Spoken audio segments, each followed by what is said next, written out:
ہاں، خواجہ صاحب کہتے ہیں جاتے سجن کو کوئی دیکھ نہیں سکتا، اللہ کرے کوئی جاتے سجن کو کبھی نہ دیکھے، کیونکہ دل پارا پارا ہو جاتا ہے، پھر کسی اور کے بہانے کبھی ہائے کرتا ہے، کبھی آنسو بہاتا ہے، کبھی آہیں بھرتا ہے کہ اپنے محبت کو چھپانے کے لیے بادن ہوا کا صبرت ام لم تصبر وبکاک ان لم یجر دمعک او جرا۔ متنبی۔ امر الفؤاد لسانہ وجفونہ فکتمنہ وکفی بجسمک مخبرا۔ میں ایک جگہ بیٹھا تھا، سامنے ٹی وی چل رہا تھا، آواز نہیں تھی، میں نے دیکھا ایک نوجوان ناچ رہا ہے، ڈانس کر رہا ہے ساحل پر، اور اس کے ساتھ 10-12 لڑکیاں وہ بھی ڈانس کر رہی ہیں۔ تو میں نے دیکھا بہت خوبصورت نوجوان ہے،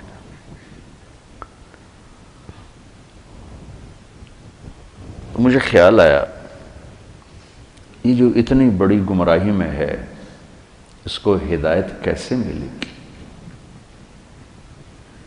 اور کون اسے جا کر اللہ کا پیغام سنائے گا۔ یہ وہیں بیٹھے بیٹھے ایک اس کی خوبصورتی اور جوانی پہ رحم آیا، ایک اس کے پلٹا کھانے کو میں نے بہت مشکل سمجھا، خیال آ کے گزر گیا، میں وہاں سے اٹھ گیا، کچھ دن اس کا نقش میرے دل دماغ پر رہا، پھر محو ہو گیا، مٹ گیا۔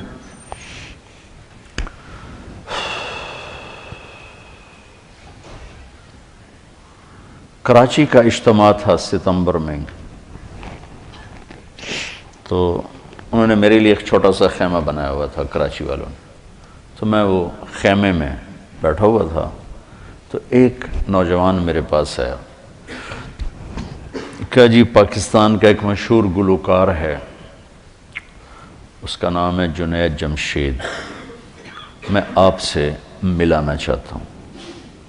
میں نے کہا کدھر ہے؟ کہ میرے ساتھ ہے۔ میں نے کہا تم کیسے جانتے ہو؟ کہ میرا کلاس فیلو تھا۔ میں نے کہا لے آؤ۔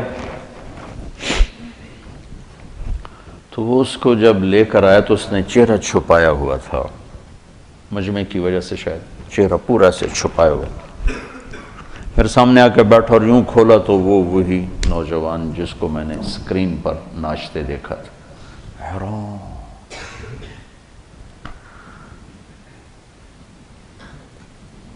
تو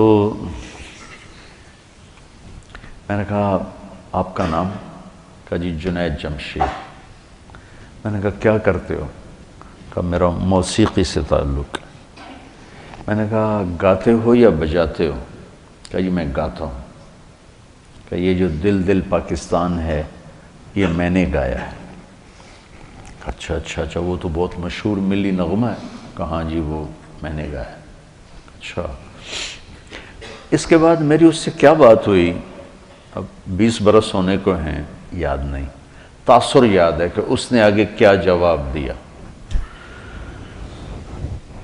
کہنے لگا میرا جی چاہ رہا ہے آپ بولتے رہیں اور میں سنتا رہوں، مجھے لگ رہا ہے جیسے کوئی میرے زخموں پہ مرہم رکھ رہا ہے۔ میرا ایک اور دوست بھی ہے، میں چاہتا ہوں میں اس کو بھی لے کر آؤں، سلمان، وہ بھی آپ کی باتیں سنیں۔ پھر تھوڑی دیر بعد اس نے کہا میں ایک سوال کرتا ہوں۔ ایک پاکستانی نوجوان جس گلیمر کو، گلیمر کہتے ہیں رعنائی، عیاشی، دنیا کی موج میلہ، جس موج میلے کو ایک پاکستانی نوجوان خواب میں دیکھتا ہے، وہ مجھے حقیقت میں حاصل ہے، میرے پاس ہے، لیکن اس کے باوجود میرے یہاں اندھیرا ہے۔ کیا یہ میرے یہاں اندھیرا ہے، یہ دل خالی ہے، مجھے یوں لگتا ہے میں وہ کشتی ہوں جس کا کوئی ساحل نہیں، جس کا کوئی گھاٹ نہیں، بے منزل مسافر ہوں، اچھا بے منزل مسافر، یہ ایسا کیوں ہے؟ میری تو ہر خواہش پوری۔ میں نے کہا اللہ تعالیٰ نے انسان کو دو چیزوں سے بنایا ہے، ایک جسم ہے، ایک روح ہے، ان دونوں کی ضروریات الگ الگ ہیں۔ جس کی ضرورت پوری نہیں ہوگی وہ فریاد کرے گا۔ جسم کو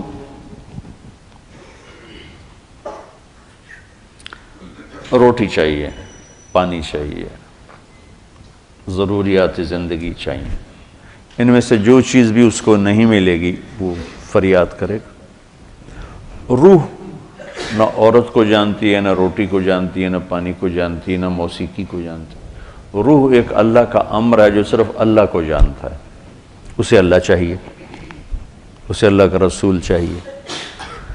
تو جسم کو روٹی نہ ملے تو وہ پریشان ہوتا ہے، روح کو جب اللہ اس کے رسول کا تعلق نہیں ملتا تو وہ پریشان ہوتی ہے، پھر وہ پریشانی ویرانی بن کر جسم پہ طاری ہوتی ہے، پھر ہم اس کو دور کرنے کے لیے اس سے اور بڑی عیاشی میں جاتے ہیں کہ شاید ابھی کچھ کمی ہے، وہاں اس کی بھوک اور بڑھتی ہے، وہ اور فریاد کرتی، پھر ہم اس سے بڑی عیاشی میں جاتے ہیں، پھر اس کی بھوک اور بڑھتی، وہ اور فریاد کرتی ہے۔ اس قسم کا مضمون تھا، اس وقت ذرا تفصیل سے تھا، خلاصہ یہ۔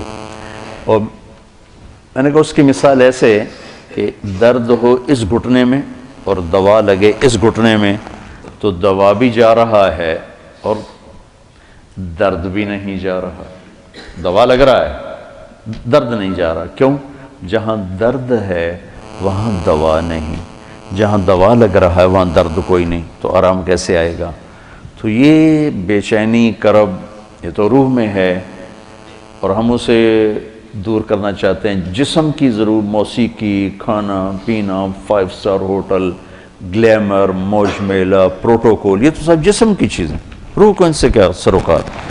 لیکن جس دن اسے غذا ملے گی، ایک دم منزل بھی ملے گی، راستہ بھی نظر آئے گا، ساحل بھی نظر آئے گا، گھاٹ بھی نظر آئے گا، اور منزل مقصود کا بھی پتہ چل جائے گا۔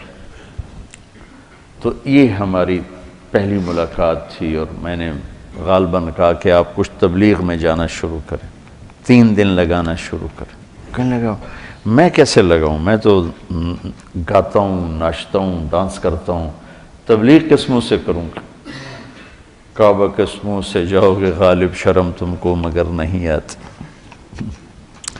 میں نے کہا یہ تو دوا ہے، تو پہلے دن دوا کھانے سے آرام آتا ہے؟ مسلسل دوا کھاتے کھاتے کھاتے بیماری دبنا شروع ہوتی ہے، دبنا شروع ہوتی ہے، اور اللہ تعالیٰ اسے ٹھیک کر دیتا ہے۔ یہ دوا ہے، تم شروع کرو، اس کو سوچو مت کہ میں ناچ رہا ہوں، گا رہا ہوں، چلو ٹھیک ہے۔ کوئی قبولیت کی گھڑی تھی اس نوجوان کی، اس نے 3 دن شروع کر دی۔ یہ جمشید اس کا کلاس فیلو تھا، یہ اس کو سب سے پہلے سلام دعا، یہ تبلیغ میں لگا تو اس کو اپنے اس کا خیال ہے، اس کو ملنا شروع کیا، پھر ایک جگہ پر آ کر وہ رک گیا، آگے نہیں لے جا پا رہا، تو اللہ نے اس میں مجھے ذریعہ بنایا، مجھے ڈالا۔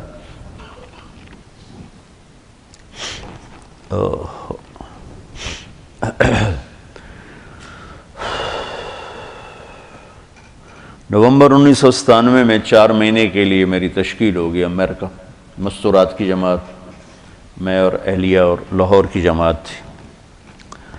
میں لاس اینجلس میں تھا تو میں نے اسے فون کیا، تو اس زمانے میں یہ CLI پر نمبر نہیں آتا تھا، تو اور یہ اتنے موبائل فون یہاں اتنے تھے بھی نہیں، دوسرے فون تھے، تو میں نے اس کا فون نمبر لے لیا تھا، تو میں نے اس سے لاس اینجلس سے فون کیا۔ کہنے لگا آپ کہاں سے بول رہے ہیں؟ میں نے کہا میں امریکہ میں ہوں، لاس اینجلس میں۔ کہنے لگا نہیں، میں نے کہا وہیں سے ہوں۔ کہا قسم اٹھائیں، قسم اٹھائیں۔ میں نے کہا چھوٹی سی بات پہ کیسے قسم اٹھاؤں؟ کہا نہیں یہ بہت بڑی بات ہے۔ میں نے کہا کیوں؟ کہا میں ساری دنیا پھرتا ہوں، کبھی اپنی بیوی کو فون نہیں کیا، اب مجھے فون کیسے کر رہے ہیں؟ میں نے کہا یار تم سے محبت ہو گئی تھی اس لیے فون کر رہا ہوں، بس اس ایک فون نے نا اس کے دل میں میری محبت ڈالی۔ میں جب یہ حج پہ جاتا ہوں میرا 60-70 ہزار روپیہ صرف فون کا بل ہوتا ہے، 3000 تقریباً ریال میرا ہر سفر میں 15-20 دن میں میرا فون کا ہوتا ہے کہ میں ایسے ہی فون کرتا رہتا ہوں. وہاں کا فون وہ ہزاروں بیانوں سے بڑھ کر ہوتا ہے. بیان تو ایک چھوٹی سی چیز ہے. مولانا صاحب رحمۃ اللہ علیہ فرمایا کرتے تھے کہ تبلیغ میں بیان کا اتنا ہی حصہ ہے جتنا جسم میں زبان کا. 6 فٹ کے جسم میں 5 فٹ 10 انچ 8 انچ کے جسم میں 2 انچ کی زبان ہے. اتنا ہی تبلیغ میں زبان کا حصہ ہے بول کا بیان کا. باقی لوگوں کو دل لینے کے لیے پتہ نہیں کیا کیا جتن ہے. تو اس پر اتنا اثر ہوا اس بات کا کہ انہوں نے مجھے امریکہ سے فون کیا. تو پھر میں اسے پورے سفر میں فون ملاتا رہا. اب یہاں ہوں اب کیا حال ہے. تو اللہ نے اس کے دل میں میری محبت ڈال. پھر وہ چلے کے لیے نکلا. پہلے اس نے چلے لگا 3 چلے نے چلے لگا. ریونڈ آیا ملا. میں نے بڑا پروٹوکول دیا. بہت پیار محبت ہنسا کھیڈا. تو کرتے اس نے 3 چلے لگا. 3 چلے کے لیے نکل پڑا. یہ غالباً 2001 یا 2 اس کا مجھے پورا یاد نہیں ہے. تو اس وقت یہ 3 چلے کے لیے نکلا. تو اس نے مجھے بالا کوٹ سے فون کیا کہ مولانا میں اس وقت بالا کوٹ کی ایک پرانی مسجد ہے, اس میں ہماری جماعت ہے. باہر فرش ٹوٹا ہوا ہے, اس پر ایک پھٹی ہوئی چٹائی ہے, اس پر میں لیٹا ہوا آپ کو فون کر رہا ہوں. اور جس سکون چین کو میں 5 سٹار ہوٹلوں میں ڈھونڈتا تھا وہ مجھے یہاں اس ٹوٹی ہوئی مسجد اور پھٹی ہوئی چٹائی پہ مل چکا ہے. مجھے یوں لگ رہا ہے میں ہوا میں اڑ جاؤں گا. بعین ہی اس کے یہ الفاظ تھے. تو میں نے کیا جواب دیا یاد نہیں, لیکن غالباً میں نے یہی کہا کہ اب روح تک اس کی غذا پہنچ گئی تو موج ہو گئی. یہ اس نوجوان کا ابتدائی سفر تھا. اس کا ماضی کیا تھا؟ گلیمر کی دنیا میں, شوبز کی دنیا میں اتنا بڑا موسیقی میں سٹار آج تک نہیں پاکستان میں نہیں ہے. پاکستان میں کوئی نہیں ہے. اتنا بڑا نام کسی نے نہیں بنایا نہ کمایا. میں آپ کے استادوں کو بھی بتا رہا تھا, لندن میں ہر سال ایک میلہ لگتا ہے جس میں پوری دنیا کے بڑے فنکار, ہر ایک نہیں, بڑے جواد وسیم جیسے نہیں, بڑے فنکار بلائے جاتے. اور اس میں جو پھر وہ ریٹنگ لیتے رہتے ہیں سارے ملکوں سے. پورے دنیا میں ٹاپ لیول کا جو سٹار ہوتا ہے اس کے لیے خیمہ درمیان میں نصب کیا جاتا ہے اور اس پر اس کا سپر سٹار فلاں یہ ہوتا ہے. اور باقی خیمے چھوٹے چاروں طرف ہوتے ہیں. رہتے وہ ہوٹل میں ٹھہرے ہوتے ہیں, لیکن وہ اس میلے میں نمائندگی کے لیے ان کو چند گھنٹے وہاں بٹھایا جاتا ہے. پھر لوگوں کا آنا, پھر باقی گانا بجانا, یہ سب کا. میں جب پہلی دفعہ وہاں انوائٹ ہوا, مدعو کیا گیا, تو میں نے, میرا خیمہ لگا ہوا تھا, تو بیچ میں جو خیمہ تھا سپر سٹار وہ امیتابھ بچن تھا. اور سپر سٹار امیتابھ بچن. مجھے خیال آیا کہ میرا نام بھی کبھی آ سکتا ہے. تو میں نے خود ہی کہا کہ نہیں, تیری یہ اوقات نہیں کہ تیرا نام یہاں آئے. 4 سال کے بعد میں جب اس میلے میں گیا تو میں دیکھ کے حیران ہوا کہ بالکل درمیان میں سپر سٹار جنید جمشید, وہ خیمہ میرے نام کا. یہ بلندی کی انتہا ہے. یہاں سے وہ چٹائی پر آیا, معمولی سفر میں. آج سارا ملک رو رہا ہے. اور اب آج صبح ہی ایک بچی نے کینیڈا سے فون کر کے مجھے رلا دیا. میں تو پہلی 4 دن سے رو رہا ہوں, تو اس نے پھر مجھے رلا دیا. میں نے ایسا غم کسی کی موت پہ نہیں دیکھا. میں 46 سال ہو گئے تبلیغ میں. بڑی مذہبی شخصیات گئیں, سیاسی دنیاوی شخصیات گئیں, کسی کے رونے پر اس طرح عوام، چھوٹے بڑے، مرد عورت، مالدار غریب فقیر، سندھی بلوچی بروئی پٹھان پنجابی، میں نے کسی کو ایسے روتا نہیں دیکھا جیسے اس کی موت پر دنیا روئی ہے اور روئے جا رہی۔ یہ وہ اعزاز ہے جہاں سے وہ چھوڑ کے آیا تھا۔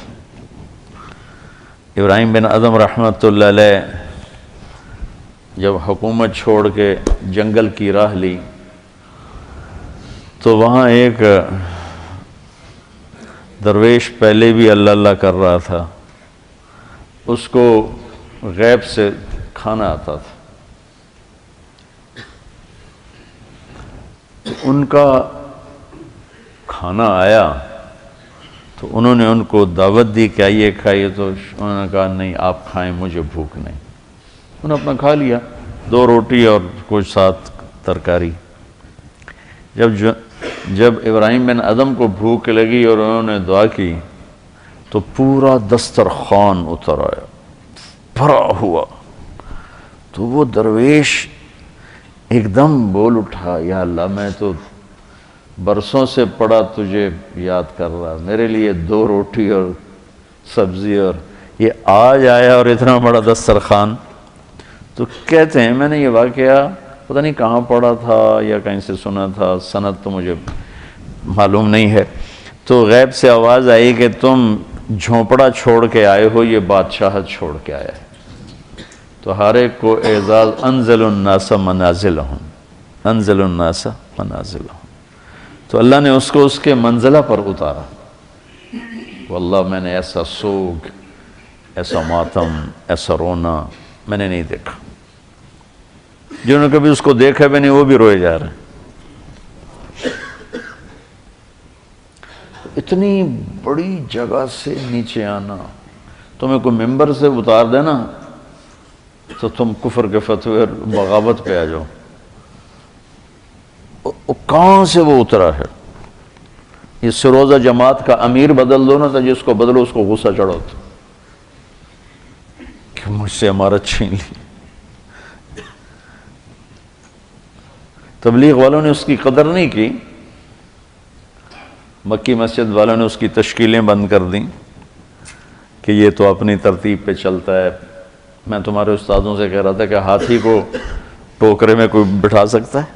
اس کے لیے تو اس کے حساب سے دروازہ چاہیے۔ ہاتھی والوں سے دوستی ہو تو دروازے بڑے کرو، ہے نا، مثل مشہور ہے۔ بھائی آپ مسجد وار کام نہیں کر رہے، اصل میں آپ مسجد وار کام نہیں۔ ارے بھائی وہ مسجد وار کام کا ہے یہ تو ہمارے جیسے کے لیے مسجد وار کام، تو اس پر ایک لگ گیا کہ یہ اپنی تبلیغ پہ چلتا ہے، تبلیغ کا یہ اصول نہیں، تبلیغ کا یہ طریقہ نہیں۔ اللہ نے تبلیغ میں شہادت دے کر کہا میرا ہی طریقہ ہے، یہ میرا ہی کام کر رہا ہے، یہ میرا ہی کام کر رہا ہے۔ وہ جانے اس نے اللہ کا پیغام سنا ہے۔ کلبوں میں بڑے بڑے ہال جہاں داخلے کا ٹکٹ پتہ نہیں کتنے 100 پاؤنڈ ہے، وہاں سے جا کے اللہ کی بات سنا، اللہ کے نبی کا گیت گائے، اللہ کے نبی کی بات سنائی۔ 6 بر اعظم میں ہر بڑے ملک میں اللہ نے اس کو پھرایا اور آخر میں اپنے نام پہ موت دیکھ کے اپنے پاس بتائی۔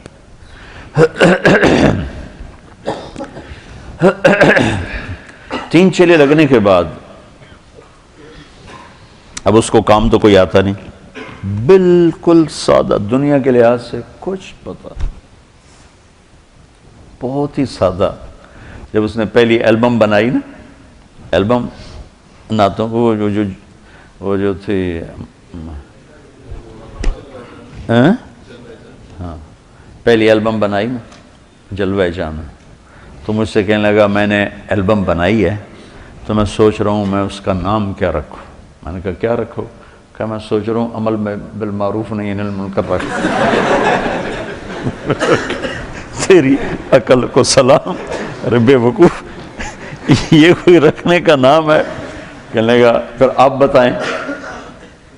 میں نے کہا اس کا نام رکھو جلوہ جانا۔ تو انہوں نے کہا واہ اس میں تو موسیقی ہے، جلوہ جانا اس میں تو موسیقی ہے۔ تو اس نے پھر ساری اس کی جو البمز ہیں اس کے نام میں نے رکھے، کہ وہ بنا لیتا، پھر مجھ سے کہتا نام بتائیں، پھر پتہ نہیں آگے کیا کیا نام، سب نام میں نے اس کے رکھے تھے. تو بہت سیدھا تھا دنیا کے لحاظ سے. تو جب موسیقی چھوڑی تو کمائی ختم، اور کوئی ہاتھ پکڑنے والا کوئی نہیں. مکان بیچنا پڑا، بک گیا، کام نہیں چلا. تو مجھے فون کر کے کہا کہ مولانا صاحب آج میرے گھر میں اتنے پیسے نہیں ہیں کہ میں اپنی ماں کی دوا خرید سکوں، پیسے کوئی نہیں، کدھر جاؤں، کیا کروں. عین اس وقت پیپسی والوں نے اس کو پیشکش کی کہ 10 گانے پیپسی کے لیے گاؤ، 4 کروڑ ہم سے لے لو. گھر میں دوا کے پیسے نہ ہوں اور 4 کروڑ کی پیشکش ہو. لبنان میں ایک لڑکی تھی عیسائی،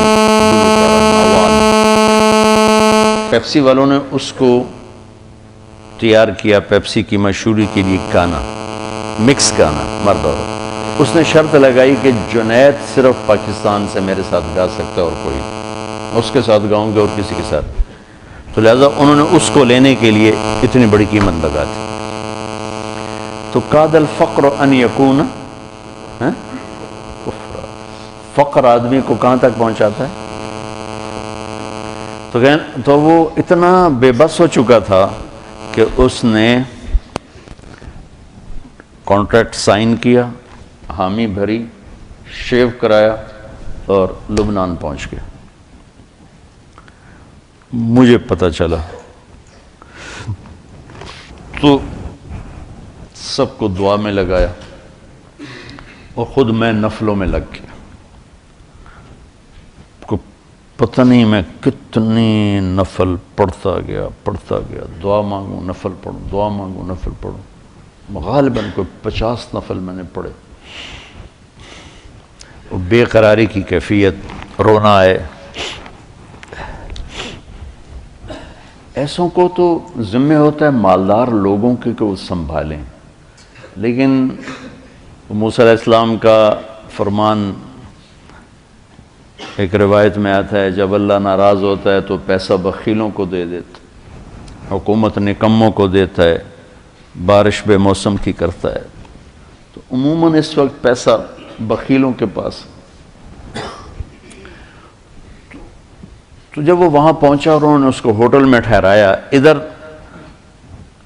ہم کچھ نہیں، اوپر والے کا نظام تھا. پتہ نہیں کیا چیز ذریعہ بنی.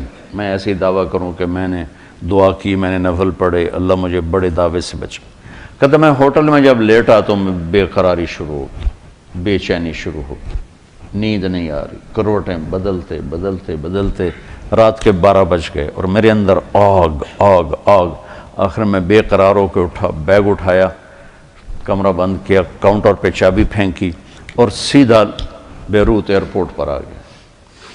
اور پہلی فلائٹ جو مجھے ملی اس پہ چڑھ کے دبئی، اور دبئی سے پاکستان آ گیا. پاکستان پہنچا تو پرانوں کا جوڑ شروع ہو چکا تھا، پرانوں کا جوڑ. تو مجھے بتایا دوست نے کہ وہ آ چکا ہے، تو اس کو بلاؤ، ورنہ وہ سب اس کو گالیاں نکال رہے ہیں، تانے دے رہے ہیں، بولیاں مار رہے ہیں، تو اسے بلاؤ. تو میں نے اسے فون کیا کہ جوڑ شروع ہے، تم آ جاؤ. کہنے لگا میں کس منہ سے آؤں گا؟ میں نے کہا جو منہ تیرا اللہ نے بنایا اسی منہ سے آ جا. کہنے لگا اچھا میں آؤں گا. مجھے اندازہ ہو گیا کہ یہ نہیں آئے گا. تو میں نے اس کو فون کیا، سلمان اس کا نام. میں نے کہا سلمان ایسا کرو، اپنا اور اس کا ٹکٹ کروا لو اور اس کو بتاؤ نہیں، بس جب جانا ہے اس کو بتا دینا. تو اس کو لے کے آؤ اور رات کی فلائٹ لے کے آؤ، دن کی نہ لاؤ، کسی نے دیکھا تو پھر ایسے ہی بدتمیزی نہ کرے. تو میں نے اگلے دن اسے فون کیا کہ آ رہے ہو؟ کہ مولانا میں نے بہت کوشش کی، ٹکٹ نہیں مل رہا، بکنگ نہیں ملی، اس لیے بہت معذرت چاہتا ہوں. میں نے کہا تیری بکنگ ہو چکی ہے، تم سلمان سے ملو، تمہاری رات 7 بجے یا 9 بجے کی فلائٹ ہے، تو وہ تمہیں لینے آ رہا ہے۔ کہا آپ نے مجھے پھنسا ہی لیا، چھوڑا ہی نہیں۔ تو رات کو 9 بجے کے قریب وہ اترا لاہور ایئرپورٹ، تو میں نے اپنی گاڑی بھیجی، گاڑی پہ لے کر آیا۔ وہ جوڑ میں ناول خان صاحب کے مکان پر ایک کمرہ میرے پاس ہوتا تھا، میں نے اس کمرے میں اس کو ڈال دیا۔ میں نے کہا تم نے یہاں سے باہر نہیں نکلنا، یہیں رہو، کمرے میں ہی رہو۔ ایک دن باقی تھا تشکیلوں میں، تو وہ دن کمرے میں ہی رہا۔ رات کو نکلا تھوڑا بہت ادھر، اگلے دن ہم گئے سیالکوٹ، تو بہت اس کا اکرام کیا، ہنسا کھیڑا، کوئی تبلیغ کی بات نہیں کی، کوئی یہ نہیں کہا شیو کیوں کرا دی، 3 چلے تم نے ضائع کر دیے، تبلیغ کو بدنام کر دیا۔ ایک یہ رخ ہوتا ہے، ایک ہوتا ہے کہ وہ نشہ پلا کے گرانا تو سب کو آتا ہے، مزہ تو تب ہے کہ گرتے کو تھام لے ساقی۔ تو واہ واہ واہ واہ، یا کوئی گانا تو سنا تو چل بھائی وہ شروع ہو جاتا۔ تو 5ویں دن جب ہم واپس آ رہے تھے تو وہ میری گاڑی وہ چلا رہا تھا، کہنے لگا مولانا آپ نے مجھے دوبارہ پھنسا لیا، مجھے باندھ دیا آپ نے، کہا اب میری پکی توبہ ہے۔ میں نے کہا ایسا کر ذرا اس کو مشہور کرو تاکہ ذرا راستہ بند ہو جائے واپس جانے کا۔ تو میرا بیان تھا کولو تارڑ میں، تو ہم وہاں چلے گئے اور وہاں سے فارغ ہوئے تو ہم رائمنڈ کی طرف، اس کو میں نے لاہور بھیج دیا اور ایک دن پہلے اعلان کروا دیا اس سے کہ میں پریس کانفرنس کرنے جا رہا ہوں۔ تو بہت بڑی پریس کانفرنس ہوئی پریس کلب میں، تو اس میں اس نے کھل کے یہ اعلان کیا کہ میں اب موسیقی سے توبہ کر رہا ہوں اور آئندہ ملی نغمے بہت گائے گئے، اس نے بڑے زبردست ملی نغمے گائے، لیکن دل پاکستان کی جو مقبولیت ہوئی اس شخص کی زبان سے، آج تک کوئی ملی نغمہ اس کو نہیں پہنچ سکا۔ تو پھر یہ کراچی واپس گیا، اب اس کے پاس کوئی راستہ نہیں ہے، حیران پریشان ہے۔ تو یہ مسجد میں پریشان بیٹھا تھا، تو اس کا جو سہیل کا بہت بڑا احسان ہے اس پر اور میں اس کو سلام کرتا ہوں۔ وہ ایک چھوٹا سا تاجر تھا، کوئی بہت بڑا تاجر نہیں تھا، چند کروڑ کا اس کا بزنس تھا۔ تو اس نے اس سے پوچھا کہ جنید بھائی آپ پریشان کیوں ہیں؟ کہا گھر سے پریشان ہوں، کیا کروں، کہاں سے روٹی کھاؤں؟ ایک دکان بنائی وہ چلی نہیں، کہنے لگا مجھ سے تو کوئی آ کے کرتے ہی نہیں خریدتا، تبلیغ والے بھی نہیں آتے، نیک لوگ بھی نہیں آتے۔ تو اس نے کہا میرا کاروبار ہے، آپ میرے ساتھ شیئر کر لیں۔ کہا میرے پاس تو پیسے کوئی نہیں، کہاں سے شیئر کروں؟ کہا آپ کے پاس کوئی پراپرٹی ہے؟ تو پھر کہنے لگا مجھے یاد ہے انگلینڈ میں ایک مکان تھا، انہوں نے کہا وہ بیچ دیں۔ تو وہ 1 لاکھ پاؤنڈ میں اس نے وہ بیچ دیا، تو 1 کروڑ 1.25 کروڑ اس کو ملا۔ تو وہ مجھے دے دیں اور آپ کا 30% آپ کا، باقی میرا، 70 میرا۔ تو اللہ تعالیٰ نے اس کو ہنر دیا تھا، اس کا نام تھا، تو اللہ نے جو پھر اس کی قربانی، اس نے اس کو تو کچھ پارٹنر ہو تو پھر کہتے ہیں اب یہ کام کرو، یہ ذمہ داری اٹھاؤ، اس نے اس کو فری کر دے گا، اب جاؤ جو مرضی کرو، بس تیرا نام مجھے چاہیے، تو جو مرضی کر۔ تو اس وقت ان کا برانڈ پاکستان کا سب سے بڑا برانڈ بن چکا، اور حیرت کی بات ہے یہ بڑے بڑے نام والے گل احمد اور کھاڑی اور کیا کچھ کتنی لڑکیوں کے اشتہار چھاپ رہے ہیں، پورے پاکستان کو لڑکیوں سے بھر دیا، ان کا ایک اشتہار نہیں ہوتا لڑکی کا، اور پاکستان کا سب سے بڑا برانڈ ہے، کئی سال سے ہر سال ٹرافی لے رہے ہیں، ایکسپورٹ کی ٹرافی یہ لے رہے ہیں۔ تو اس نے پھر اس کو تھاما اور اس نے پھر اللہ نے اس کے لیے رزق کا دروازہ کھولا۔ پھر مجھے کہا کرتا تھا کہ اللہ نے مجھے موسیقی میں اتنا نہیں دیا جتنا حلال راستے سے، کہ موسیقی کا پیسہ تو اتنا بے برکت تھا، آتا تھا پتہ نہیں کہاں چلا جاتا، میں ہر وقت فقرا رہتا تھا، اور اللہ تعالیٰ نے اس کا ہاتھ پکڑا اور رزق کے دروازے کھولے، پھر ساری دنیا میں مقبولیت کے دروازے کھولے، اور پوری دنیا پھر چلہ لگانا، 7 مہینے لگے، چلے لگے، 6 روزے لگانا۔ اب ہمیں یہ سلیقہ نہیں کہ جو جس مرتبے کا ہے اس کو اس کے مطابق چلائیں، یہ ہمیں سلیقہ نہیں۔ یہ میں نے مولانا سعید خان صاحب کو اپنی آنکھوں سے کرتے دیکھا تو مجھے سمجھ میں آیا، ورنہ مجھے بھی کچھ خبر نہیں تھی۔ ہمیں اصولوں کا تو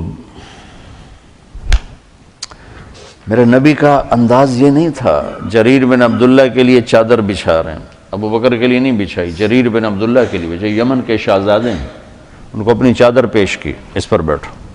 عدی بن حاتم کو سرانہ پیش کیا، اس پر بیٹھو۔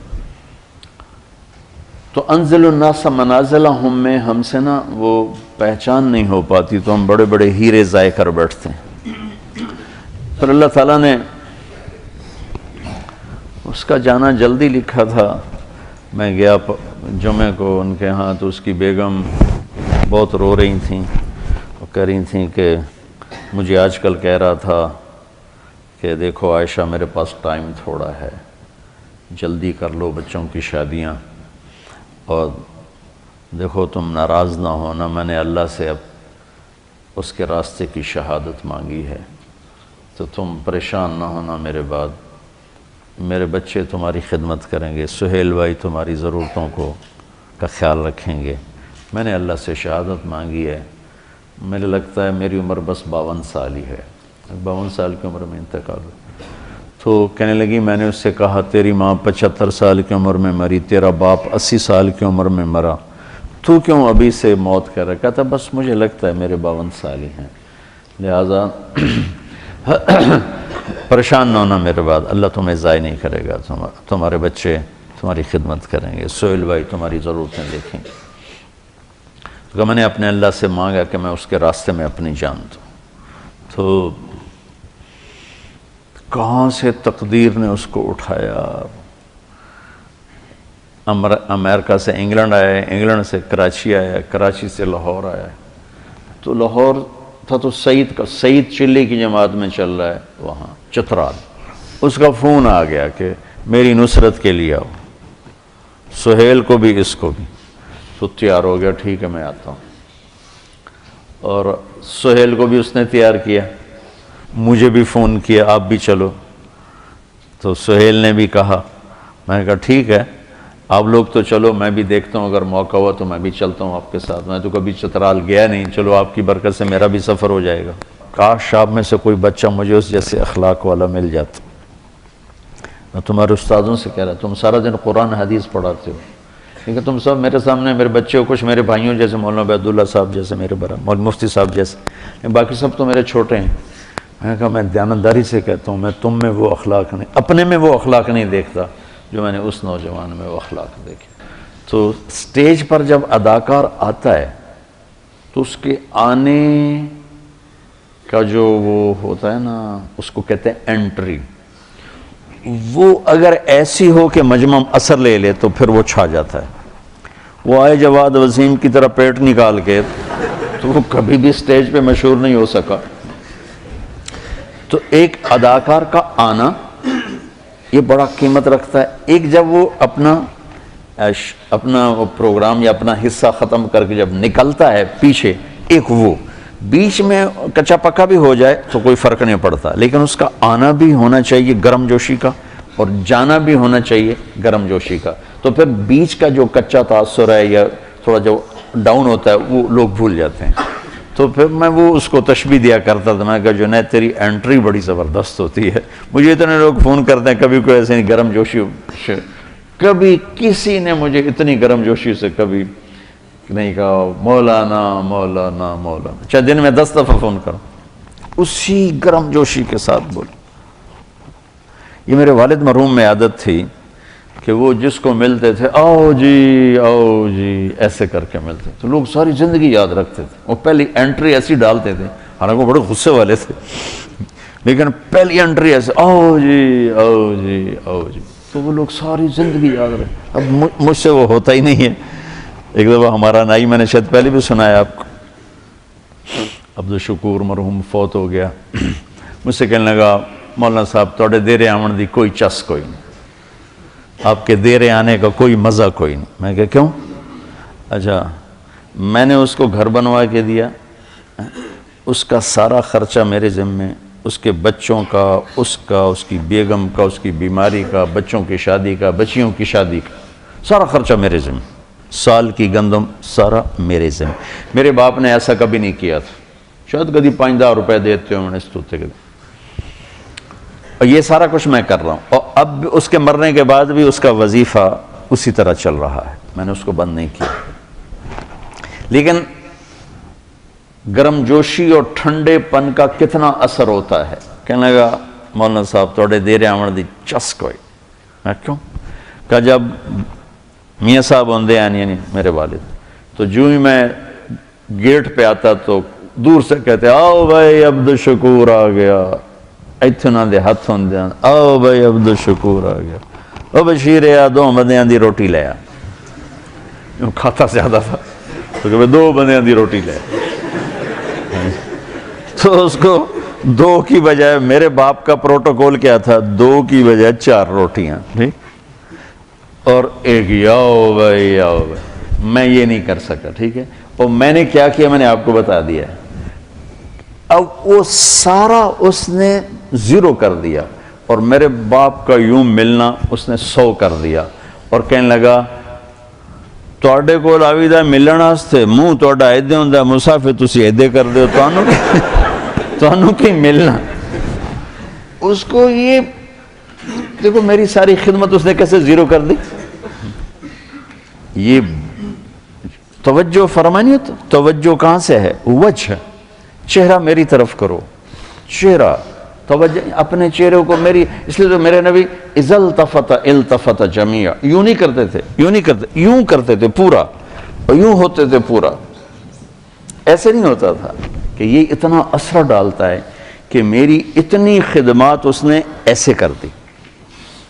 اور صرف میرے باپ کا یوں کرنا اس نے 100 کر دی. یہ جنید میں صفت تھی، کوئی انکار نہیں، ہر وقت بشاشت. کروڑوں روپے کماتا تھا اور 1 روپے کی زکوٰۃ فرض نہیں. ایسے دیتا تھا، ایسے دیتا، ایسے ایسے. ہر وقت اس کی جیب سے ایسے نکلتے تھے اور اپنی بیگم سے کہا ابھی کہ دیکھو مجھے لگتا ہے میرا وقت قریب آ چکا ہے، تو میرے بعد ہاتھ نہ روکنا، اللہ کے واسطے خرچ کرتے رہنا، ہاتھ نہ روکنا. تو بچوں بڑا صدمہ دے کر گیا ہے. میں کہہ رہا تھا ایک شعر ہے بڑا پرانا گھسا پٹا سا، ہر کوئی اپنے مردے پر فٹ کر دیتا ہے، لیکن مجھے پہلی دفعہ یہ شعر بڑا وزنی نظر آیا اور بڑا بھرپور نظر آیا. اور اس شعر کا اگر کوئی مصداق ہے میری اس زندگی میں تو وہ جنید بنا ہے. بچھڑا کچھ اس صدا سے کہ رت ہی بدل گئی، وہ ایک شخص سارے شہر کو ویران کر گئے. میں اس پر فٹا تھا. میں نے اور کسی شخصیت پر ایسا ماتم نہیں دیکھا، ایسا رونا دھونا نہیں دیکھا. میرے عزیزو دیکھو میں تمہارا استاد تو کوئی نہیں ہوں، کیونکہ میرا پڑھانا تو ہوتا نہیں، تمہارے استاد بیٹھے. ہمیں سبب ہوں اس سارے، اللہ نے مجھے سبب بنایا آپ بچوں کے جمع ہونے کا، یہ ایک سسٹم کا. زندگی اس امت کو مختصر ملی ہے، کام بہت بڑے ملے ہیں. اس میں سارے نہیں ہو سکتے، سارے نہیں ہو سکتے، ایک ہی ہو سکتا ہے. ایک سے مراد ہے یعنی جو زیادہ اہم ہیں ان میں لگا جا سکتا ہے. ابو غدہ رحمۃ اللہ علیہ نے بھی اپنی کتاب میں لکھا ہے کہ علم لا محدود ہے، زندگی محدود ہے، لہذا سب کا احاطہ نہیں ہو سکتا، تو اپنے آپ کو اہم فل اہم میں لگاؤ. ایسے نہ ضائع کرتے پھرو، منطق کے پیچھے لگ گئے، فلسفے کے پیچھے لگ گئے، پتہ نہیں شعر و شاعری کے پیچھے لگ گئے. وہاں لگو جہاں کچھ کما سکو. آپ میری سب سے قیمتی متاع ہو، میرا اپنی معیشت پہ کوئی محنت نہیں، اس لیے میرا اس سے کوئی تعلق نہیں بن سکا۔ گھر میں میرا رہنا واجبی سا، میری محنت جو بھی ہے ٹوٹی پھوٹی محنت کا لفظ تو کہنا ہی توہین ہے، جو بھی گزری آوارہ گردی گزری، اب جیسے بھی گزری، جوتیاں چٹ کھاتے گزری، تو اب لوگ نا میرا سرمایہ ہو۔ اور جب آدمی کے پاس سرمایہ تھوڑا ہو نا تو وہ چاہتا ہے کسی اچھے کاروبار میں لگے تاکہ پروفٹ زیادہ ہو۔ جس فصل میں منافع زیادہ ہو وہ لگاتے ہیں، بازار میں جو سودا زیادہ بکتا ہو وہ رکھتے ہیں۔ تو جنید کی موت نے پھر میرے اوپر تبلیغ کی ہیبت طاری کر دی کہ ایسے ہیرے لاکھوں کروڑوں پڑے ہوئے ہیں، خانقاہ والے چل کے نہیں جاتے، مدرسہ والے چل کے نہیں جاتے، تبلیغ والے چل کے جاتے، جو انبیاء کی سنت، جو انبیاء کا شیوا ہے کہ گالیاں کھا کے پھر دستک دیں، یوں بیٹھنے والوں کو سنانا، اصابعہم فی آذانہم اور واستغشوا ثیابہم، کون سنائے گا؟ کسی میں طاقت ہے؟ اللہ کے بندے نوح علیہ السلام نے 950 سال ایسی قوم کو سنایا، تو اللہ نے تحفہ کیا دیا؟ کل عالمین کو چھوڑ کر آپ کو سلام پیش کرتا ہے آپ کا رب۔ بے طلبوں میں جانا، ایسے ہیروں کو ڈھونڈنا۔ اچھا میں کبھی تقابل نہیں کرتا، میں متعصب نہیں ہوں کہ میں کہوں بس یہی ہے اور کچھ نہیں ہے۔ جہاں سے ایک آدمی کو بھی فائدہ ہو رہا ہے اس کو بھی سلام کرتا۔ تمام دین کی محنتوں کی میرے دل میں عظمت ہے، قیمت ہے، مجھے کسی ایک کو اختیار کرنا ہے تاکہ مجھے بھی فائدہ ہو، تو میں اس میں لگنا چاہتا ہوں جس کا نفع مجھے دنیا اور آخرت میں زیادہ ملے، چونکہ ٹائم بھی تھوڑا ہے، عمر بھی تھوڑی، اسباب بھی تھوڑے ہیں، کام بے شمار ہیں۔ تم خالی راستے سے پتھر ہٹانے پر بھی لگ جاؤ تو اللہ اس پر بھی بہت بڑی جنت عطا فرما دے۔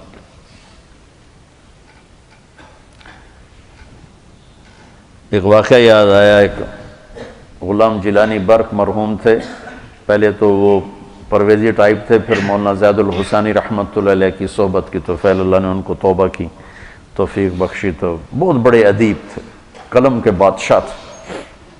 تو ان کی کتاب میں ایک واقعہ تھا کہ ایک شخص کسی عورت پہ عاشق ہو گیا، وہ ایک جادوگر کے پاس گیا کہ مجھے کوئی عمل کر کے دے، یہ میرے قابو میں آ جائے۔ اس نے کہا جاؤ پہلے 40 دن اللہ کی نافرمانی کرو، کوئی کام نیکی کا مت کرو حتیٰ کہ تیرا دل سیاہ ہو جائے، پھر میرا جادو اثر کرے گا۔ تو وہ نفس میں وہ کیا ہے، بیس العبد عبد ہون یضلہ، وہ ہے سب سے بڑا غلام، گندا غلام جو اس کو خواہش کھینچ رہی ہو۔ وہ کرتا رہا، 40 دن کے بعد اس نے آ کر کہا کہ میں نے کر دیا، اس نے عمل کیا، اثر نہیں ہوا۔ وہ کہنے لگا مجھے تو نہ خدا ہے ملا نہ وصال صنم، میرے تو دو میں گلنا گئی ہیں، تو میرے نال کی کیتا ہے؟ وہ کہنے لگا ادھر بیٹھ جا، سوچ 40 دن میں کوئی نیک کام کیا؟ کہنے لگا کوئی نہیں کیا۔ کہ میں نہیں مانتا، یہ ہو ہی نہیں سکتا، تو یہاں بیٹھ سوچ کوئی 40 دن میں نیک کام کیا؟ وہ سوچتے کہنے لگا اور تو کچھ بھی یاد نہیں، جا رہا تھا راستے میں پتھر پڑا تھا، میں نے ایک طرف کر دیا کسی کو ٹھوکر نہ لگی۔ تو جادوگر کی ہائے نکلی کہ لعنت ہے تجھ پر کہ تو ایسے کریم رب کا نافرمان ہونا چاہتا ہے جس نے ایک چھوٹی سی نیکی پر تیرے ایمان کو سلامت رکھا۔ کہ میرا جادو چلتا ہی اس وقت ہے جب ایمان رخصت ہو جائے، تو توبہ کر اور میں کلمہ پڑھتا ہوں۔ اس لیے میری نظر میں دین کے کسی کام کا استخفاف نہیں، لیکن کیا فرض اور واجب برابر ہیں؟ بولو، واجب اور سنت برابر ہیں؟ سنت اور سنت غیر موقدہ برابر ہیں؟ نفل اور سنت برابر ہیں؟ تو میرے عزیزو، اس وقت جس جگہ تم طاقت لگا کے دنیا اور آخرت میں بہت بڑی کمائی کر سکتے ہو، وہ تبلیغ ہے۔ اگر آپ دائیں بائیں کوئی ذکر میں چل پڑا، کوئی کتابیں لکھنے میں چل پڑا، یہ سارے میں سلام کرتا ہوں، واللہ میرے دل میں کسی کی کمی نہیں، یہ کلن علی خیر، کلن علی خیر۔ تو میں چاہتا ہوں اپنی طاقت تبلیغ میں لگاؤ، تبلیغ میں لگاؤ، تبلیغ میں لگاؤ۔ اور خاص طور پر یہ جو زمانہ تعلیم ہے، اس میں تو ہمارے اکابر طلبہ کو بیعت نہیں کرتے تھے، طلبہ کو ذکر نہیں دیتے تھے کہ تمہاری توجہ بٹ جائے گی۔ اور آج کل کا تو تمہاری وہ استعدادیں ظرفی بہت تھوڑے ہیں، شاید 2-4 دن کے بعد تم اپنے آپ کو خود ہی خلیفہ بنا کے بیٹھ جاؤ، اس کا بھی ڈر ہے۔ اور آج کل جو خلافت بٹ رہی ہے، میں درد سے کہہ رہا ہوں، کوئی تنقیدیں میرے اپنے ہیں، لیکن آج جو خلافت بٹ رہی ہے، آنسوؤں کے سوا میں کچھ نہیں کر سکتا۔ تو دیکھو، میں ہاتھ جوڑتا ہوں، اپنی طاقت کو تبلیغ میں لگاؤ۔ مجھے پتہ ہے ہر پھول کی قسمت میں کہاں ناز عروسہ، کچھ پھول تو کھلتے ہیں مزاروں کے لیے، ہر کلی پھول نہیں بنتی اور ہر دانہ درخت نہیں بنتا، چاہے مالی سارا زور لگا دے۔ مالی دا کم پانی لانا بھر بھر مشکاں پاوے، مالک دا کم پھل پھل لانا لاوے یا نہ لاوے۔ آہا، کیا ہے، میاں محمد بخش جیسا شاعر پنجابی میں کوئی نہیں گزرا، اردو میں اقبال جیسا شاعر کوئی نہیں گزرا، اور پنجابی میں میاں محمد بخش جیسا شاعر کوئی نہیں گزرا۔ یہ وہ ارشاد فرما رہے ہیں، مالی دا کم پانی لانا بھر بھر مشکاں پاوے، مالک دا کم پھل پھل لانا لاوے یا نہ لاوے۔ میری تو تمنا ہے، ہم جب بیج ڈالتے ہیں تو ہماری تمنا ہوتی ہے ہر دانہ درخت بن کے نکلے اور ہر پودا پھلدار ہو کے نکلے، لیکن ایسا نہیں ہوتا۔ تمنا میری ضرور، تم تو ہوئی تھوڑے سے کہ تم میں سے ہر ایک کے اندر پوری دنیا کے انسانوں تک اللہ کا پیغام پہنچانے کا جذبہ۔ جب تم یہاں سے فارغ ہو جاؤ، چاہے تم کتابیں لکھو، دارالافتاء میں بیٹھو، تم کسی خانقاہ میں بیٹھو، یہ سب کلن علی خیر میں نے پہلے کہہ دیا ہے، لیکن میں نے اپنی وجہ ترجیح بتا دی ہے کہ اگر اپنی طاقتوں کو تبلیغ میں کھپاؤ گے تو آپ کو اس کا بہت بڑا نفع واپس آئے گا۔ اس میں جنید جیسے ہیرے کتنے دریافت ہوں گے۔ تبلیغ کا کام طوائفوں کے کوٹھوں تک پہنچا ہے، شراب خانوں تک پہنچا ہوا ہے، افریقہ کے جنگلوں میں پہنچا ہے، جہاں کبھی جب سے سورج انہیں دیکھ رہا ہے اور چاند بھی حیرت زدہ ہو کہ ان کی جہالت کو دیکھتا ہے، جنہیں دیکھ کر زمین آسمان روتے ہوں کہ یہ کیا ہیں، ان کانگوں کے جنگلوں میں تبلیغ پہنچی اور اسلام پہنچا۔ علماء کی ایک محفل تھی سعودیہ میں اور تبلیغ والوں پہ برس رہے تھے، اہل البدع، اہل جہل، اہل فلاں، اہل فلاں۔ ایک وہاں کیمرون کے عالم بیٹھے ہوئے تھے، وہ جماعت لے کر گئے تھے کانگو کے جنگل میں، جہاں پہلی دفعہ ایک مخلوق ہے ہزاروں سال سے آباد، ننگے رہتے ہیں، ننگے، اتنے اتنے قد، مرد عورت، سوئی چبھے یا سانپ کاٹے، علاج جنگل سے ہے، باہر کی دنیا کو نہیں جانتے، کھانا پینا جنگل ہے، جنگل کے جانور ان کی غذا ہیں، جنگل کے پھل ان کی غذا ہیں۔ پہلی دفعہ وہاں جماعت گئی اور انہوں نے 300 آدمی مسلمان کیے، جو اب 5000 ہو چکے ہیں، اور اب اور پتہ نہیں آگے کتنے ہو چکے ہیں۔ تو مولانا صاحب نے تھوڑی سی کارگزاری سنائی، تو سارے علماء ایک دم محو حیرت ہو گئے، کہنے لگے بھائی ہمیں نہیں پتا تھا کہ یہ کام یہاں تک پہنچ چکا ہے۔ پھر اگلے سال ایک ان میں سے ان کا سردار حج پر آیا تو اس نے ان سارے علماء سے ان کو ملا کہ یہ اس کا ثبوت ہے، یہ حج کے لیے آیا ہوا ہے۔ میرے عزیزو، باغباں کی تو خواہش ہوتی ہے کہ ہر غنچہ کھلے بھی، پھلے بھی، پھولے بھی۔ میری تمنا ہے، میری درخواست ہے، سب کی قدر، سب کی عظمت، واللہ میرے دل میں کسی کی کمی نہیں ہے۔ اس تھوڑی سی زندگی میں وہ کروں جس کا نفع زیادہ ملے۔ تھوڑا سرمایہ والا اپنے سرمایہ کو ضائع کرنے سے ڈرتا ہے کہ کہیں کھو نہ بیٹھو، تو اس امت کو زندگی کا سرمایہ تھوڑا ملا ہے، وہاں لگاؤ جہاں اس کی واپسی بہت زیادہ ہو۔ وہ اس وقت تبلیغ میدان میں چہار دانگ اس کی خوشبو ہے۔ تو مجھے اللہ نے اس قافلے کے ساتھ جوڑے رکھا۔ آپ بچوں سے بھی یہی چاہتا ہوں، نہ آپ کا علم پختہ ہے، نہ صحبت پختہ ہے، نہ تجربہ ہے، تو دو چار کتابیں پڑھ کے اپنی رائے قائم مت کرو، نہ کہیں کھڈے میں گر جاؤ گے۔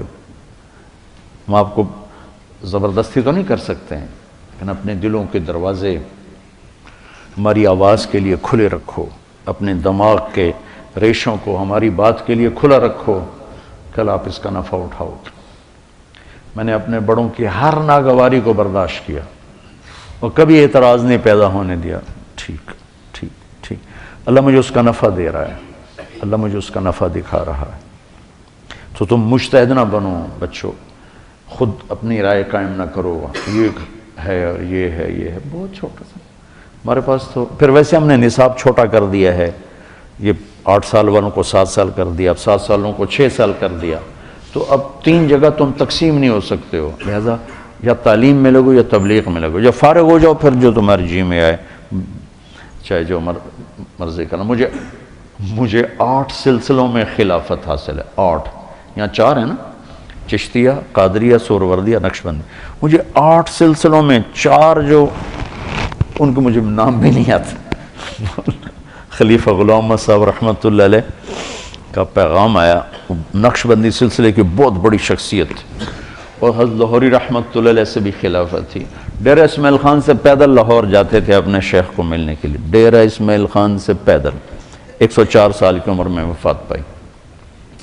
تو ان کا پیغام آیا کہ مجھ سے آ کے ملو، میں لاہور میں تھا، میں رائمنڈ تھا، وہ لاہور تھا، اجتماع تھا، تو میں نے نظر انداز کر دیا۔ تو پھر ان کے کا پیغام ہے مجھ سے آ کے ملو، میں نے پھر نظر انداز کر دیا۔ میں کہا حضرت مجھے تو تصوف کی الف بے کا نہیں پتہ۔ کہا بس میں نے آپ کو دینی ہے۔ پھر ادھر انگلی رکھ کے پتہ نہیں کیا کیا، پھر ادھر کچھ کیا سے سوراخ ہوا کہ نہیں ہوا یہ تو اللہ رسول جانے۔ پھر انہیں میری خلافت لکھوائی۔ 4 جو یہاں معروف ہیں، 4 اور جو میں نے پہلی دفعہ ہی سنے، پتہ ان کے نام کیا، کہیں وہ پرچہ پڑا ہوگا، میں نے سنبھال کے رکھا ہوا تو تھا، لیکن وہ میں ایسے مجہول سا ہوں اپنی چیزوں کے بارے میں۔ تو 8 سلسلوں میں مجھے خلافت دی، لیکن میں تمہیں دیانتداری سے کہہ رہا ہوں، تمہارا فائدہ تبلیغ میں لگنے میں ہے۔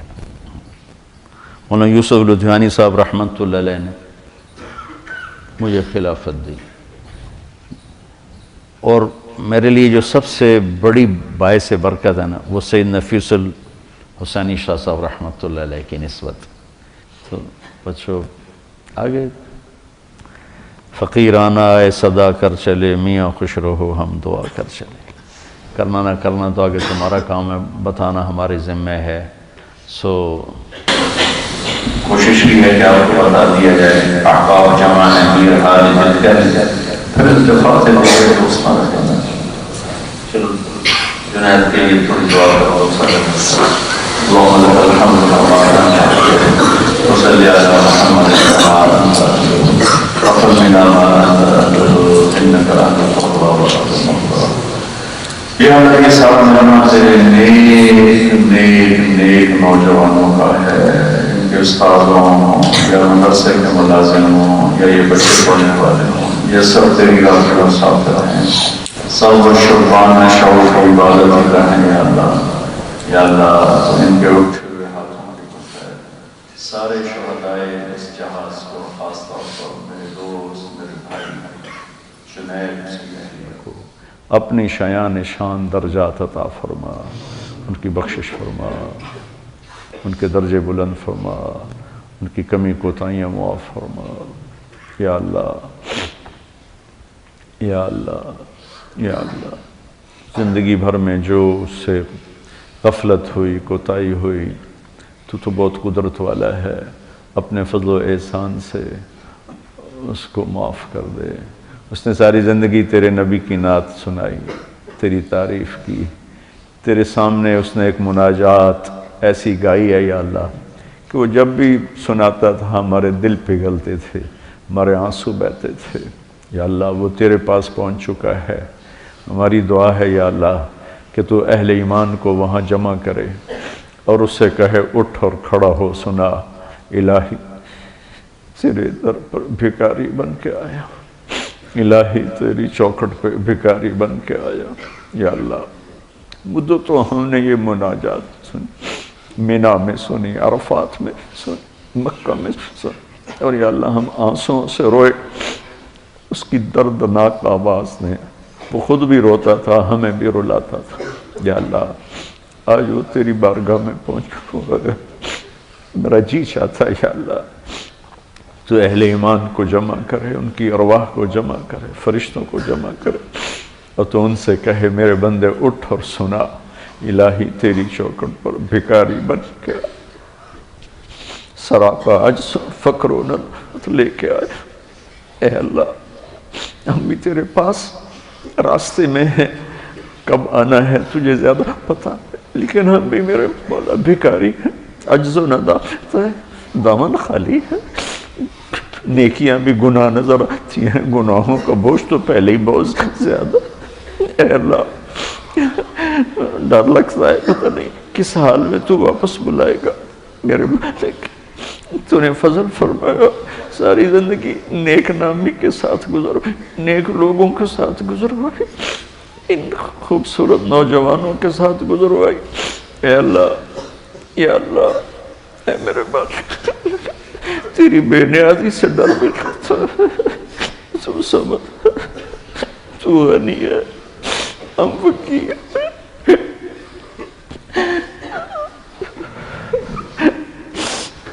تجھے کسی کی ضرورت نہیں، ہم تیرے بغیر کچھ نہیں ہیں، تو ہمارے بغیر سب کچھ ہے۔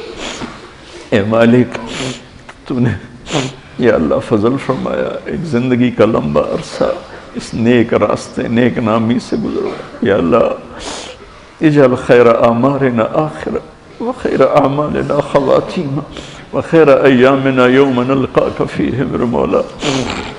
یا اللہ یہ سردی کا مہینہ ہے اور تھوڑے سے ہم مسجد میں جمع ہوئے ہیں، تپش اور گرمی سے ہمارا جسم یا اللہ بے حال ہو رہا ہے، جو تو نے قبر کے اندھیروں میں یا اللہ گرمی کو ڈال دیا، آگ کو ڈال دیا، یا سانپ بھی چھوڑا،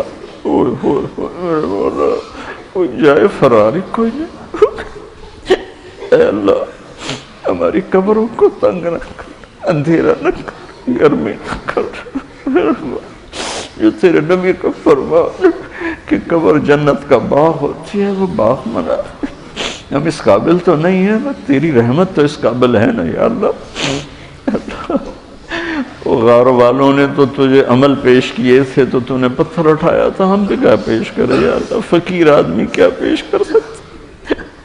اس لیے فقیر صدا لگاتا ہے اللہ کے نام پہ دے جا بابا۔ یا اللہ ہم بھی تجھ سے تیرے نام پہ تیری رحمت بخشش مانگتے ہیں، ہمارے پاس کیا ہے؟ کچھ بھی نہیں ہے۔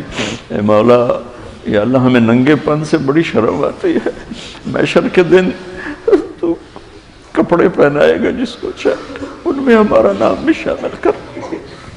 سورج کی گرمی ہمیں تڑپاتی ہے، کئیوں کو تو عرش کا سایہ دے گا، ہمیں بھی ان میں شامل کر۔ وَامْتَازُ الْيَوْمَ أَيُّهَا الْمُجْرِمُونَ کی صدا تو لگانے والا ہے۔ اے اللہ تجھے تیرے حبیب کے حوصلوں کا وقت، ہمیں مجرموں میں نہ کھڑا کر۔ تو سمجھاتا رہا ہم کوئی نہ سمجھے، تو بلاتا رہا ہم کوئی نہ آئے، تو نے پیار کیا ہم نے جفا کی، تو نے رزق دیا ہم نے یا نافرمانی کی۔ معافی دے دے ہم تو کتے سے گرے ہوئے ہیں جو ہماری روکھی روٹی کھا کر بھی ساری زندگی دروازے پہ بیٹھ کے وفا کریں۔ تیری نعمتوں کی بارشیں موسلادھار، تیری عطا کی حد نہیں، ہماری جفا کی حد نہیں ہے، بس مہربانی کر دے یا اللہ، ان بچوں کو قبول فرما، ہمارے اس سلسلے کو قبول فرما، ہم سب کو اس دعوت کے مبارک کام میں قبول فرما، ہمارے مدرسہ کے اساتذہ، ان کے اہل عیال اولادیں، ہمارے مدرسہ کے ملازمین، ان کے اہل عیال اولادیں، ہم یہ بچے یا اللہ ہم سب پر عافیت کی چادر ڈال دے، رحمت کی چادر ڈال دے، محبت کی چادر ڈال دے، قبولیت کا تاج سر پہ سجا دے، دنیا میں بھی باعزت زندگی دے، خاتمہ بھی باعزت دے، واپسی بھی باعزت ہو۔ یا اللہ جب تیری بارگاہ میں پہنچیں تو وہ لمحہ، وہ گھڑی، وہ دن ہماری زندگی کا سب سے خوبصورت لمحہ ہو جب تجھ سے ملاقات ہو اور تو کہے جاؤ میں راضی ہو گیا۔ ربنا آتنا فی الدنیا حسنہ وفی الآخرۃ حسنہ وقنا عذاب النار، وصلی اللہ تعالی النبی